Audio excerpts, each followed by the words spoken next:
Hello, Princess on a Pillow here. I am here to do a review slash recap with my opinion on 90 Day Fiance The Other Way, Season 6, Episode 19.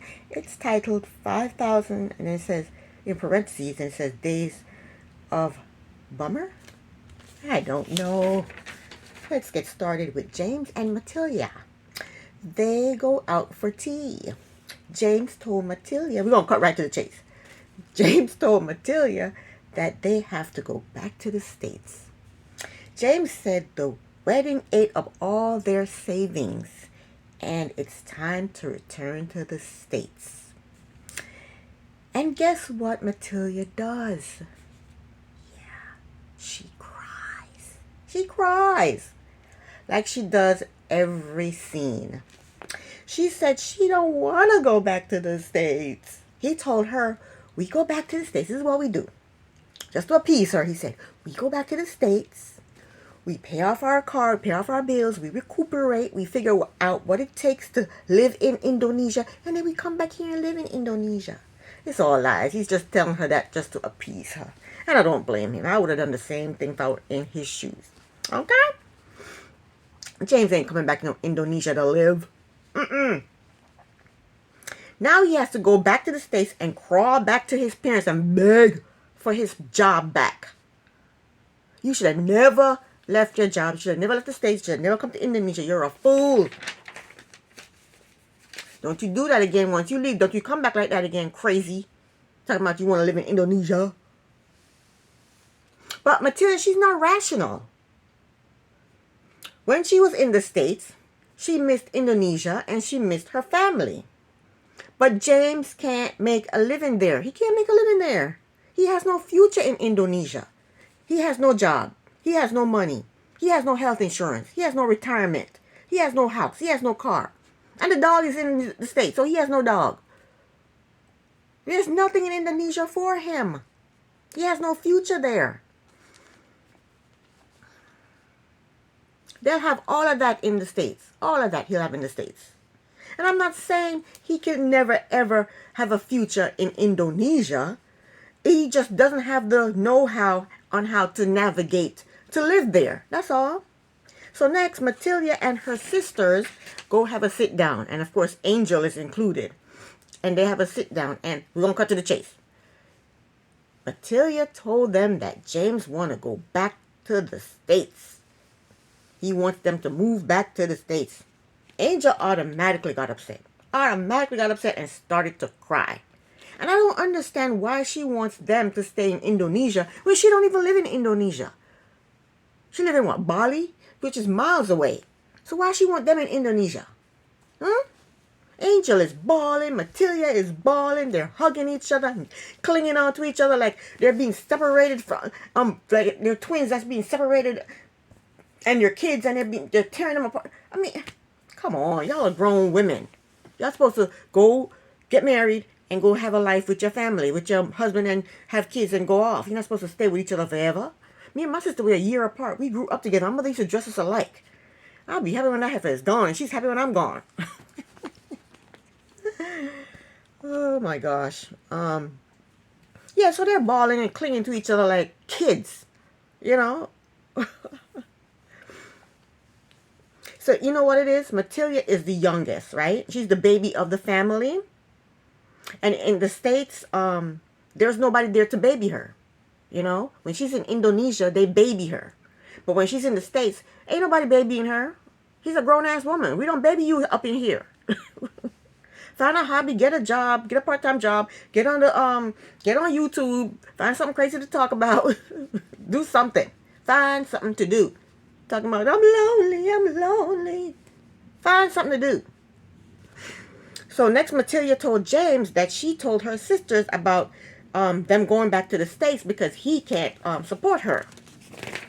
James got pissed. He got pissed. And I really don't understand why he got pissed, because they would have eventually have to tell everybody that they're leaving, that they're going back to the States. But I guess he didn't like the part where she said, he can't support me. He can't support us here, so we're going back to the States. And he starts to what? Cry. He's learning from Matilda that when you're losing an argument, cry. And it kind of worked because she apologized to him for telling her sisters that he said he can't support them. She apologized for that.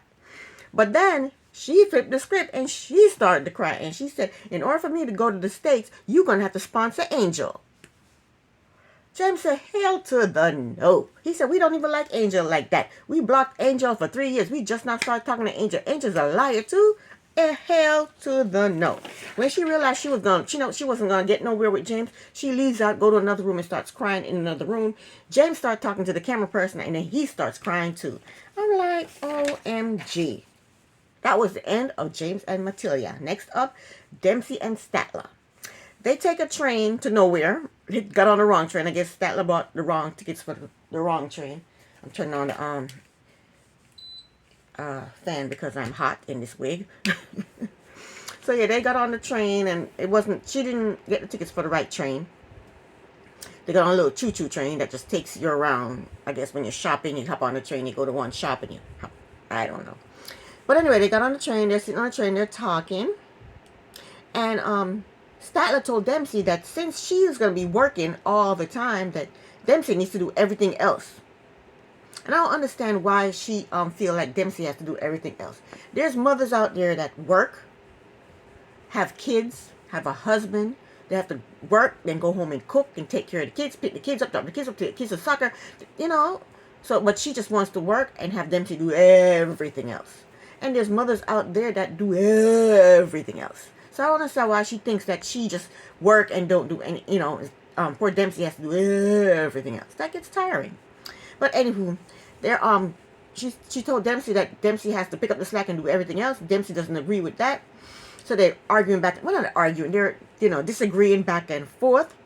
And then they're realizing that they don't have a lot in common and they don't really get along well with each other at all. They're very different from each other and they don't get along well at all with each other. And they're both miserable. They're not happy in the relationship. So Statler throws out a stipulation.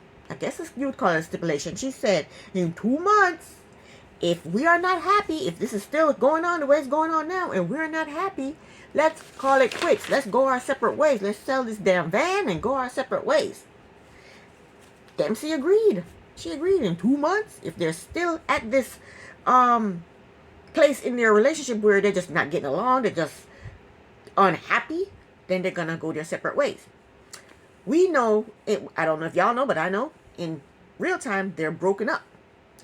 Statler got on social media and bashed the hell out of Dempsey and broke her NDA. So that's why she won't be at the tell-all, because she broke her NDA. But she's the one that threw out this stipulation about their relationship, and now that they're broken up, she's salty and pissed and everything else and bashing poor Dempsey all over social media. I mean, really? Really? So that's the end of them. Next, it's last but not least, Shekinah and Surfer. It's been a couple of months since Shekinah's nose job, and I think her nose look a little bit better because it's smaller, but it still doesn't look that great. It's very straight, very narrow, and very pointy. And the holes are very tiny. They're tiny like this. This is what her nose look like. That's what her nose look like. Let me tell you something. Nobody's nose look good. Nose is not for looking good. Nose is not for pretty. Nose is not for decoration. Nose is for breathing. It performs a function. That's what your nose is for. Look at my nose. Nobody's nose is cute. I don't think anybody have cute nose. It's not supposed to be cute. Look at my nose. My nose is like this. It goes in and it comes out. Goes in and it comes out. And then the nostrils go up. Curve up. And then I have this little pointy thing. This pointy round part. Long and round right here. Nobody has a cute nose. Everybody's nose look crazy. I mean, some people's nose look crazier than others, but no nose is cute. Stop with the nose jobs. Look at Melissa on Love After Lockup. Her nose look crazy, and she just got a nose job and paid, I don't know how much she paid, thousands and thousands and thousands of dollars for them to do that to her face. Girl, bye. Anyway, leave your nose alone, people. Leave your nose alone. Nose is for breathing, that's all. Nobody has a pretty nose, okay? Anyway, she loved her nose. Serper loved her nose, so they're happy. So she is dressing up because she claims that Serpa's visa has been approved. So she's dressing up sexy to surprise him for when he comes home to give him the good news. But I did not like that outfit. That outfit was hideous. It looked like a outfit she may have borrowed from Corona. The outfit was hideous. The outfit was all black, and it had holes all down the sleeves with pearls. And it had holes down here. Holes. Pearl. Then on this side, holes. Pearls. Then it had a dog, they call it a dog collar. And then the bottom was lace, and then the big panty, you can see the panty, wasn't even sexy panty, sexy black, it was ugly black panty under the lace. It was hideous. It looked like something Corona would wear. She went into Corona's closet and got one of Corona's outfit. Yeah, that's what she did. But guess what? She loved the outfit, and so did Serpa. Serpa loved the outfit too, you know? She could have just put on a sexy black dress or a sexy red dress, and it would have been fine. So Serpa comes home, and he loved the outfit, but he did not like her news. She's talking about, oh, the visa was approved, and she all happy. He wasn't happy. He said he don't want to go to nobody's states. He wants to stay right there in Turkey. And is that how they do it now? They send the approval in an email instead of sending it through the mail. And why would they send the paperwork, the approval to her when it's his visa? So they should have sent him the approval. I think this is fake. I don't think they applied for no visa. I said that from the beginning. I thought it was fake. We didn't even see him go to no embassy with his paperwork. Like, what's her face? What's Gino's wife? What did she do? She went to the embassy with a bunch of paperwork and stuff. We didn't even see him do any of that. So I don't think they applied for no visa. I think it's just a storyline. If I'm wrong, I'm wrong, but I'm just not feeling it. Anyway, Serpa does not want to come to the States. But he doesn't have the courage to tell Shekinah, or he doesn't want to tell her and spoil the mood because it's time for them to have fun. So he sits her down into the living room. He goes into the bedroom. He comes back out with a black scarf tied to his head. He looked like a some kind of creepy bandit with that thing on his head. And he starts making ugly faces and making ugly sounds. Then he strips off his shirt, sent her to the bedroom, sat down on the couch and talked to the dog and told the dog, don't come to the bedroom tonight. You sleeping on the couch tonight.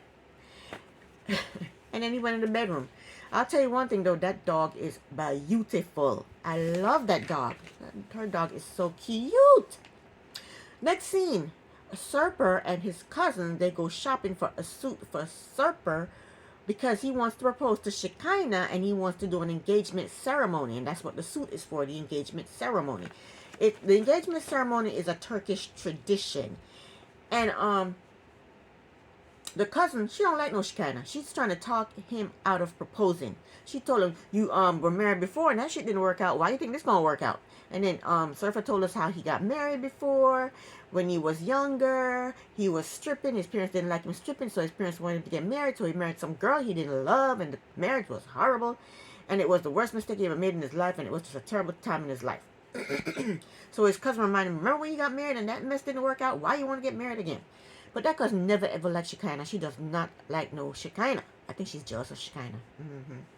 But anyway, she tried to talk him out of proposing to Shekinah, but he said he doing it anyway because he thinks that if he does this engagement ceremony, that will make her not want to move back to the States. I don't know where he get that from. I don't know what one thing got to do with the other. Engagement ceremony got to do with going back to the States. I don't know.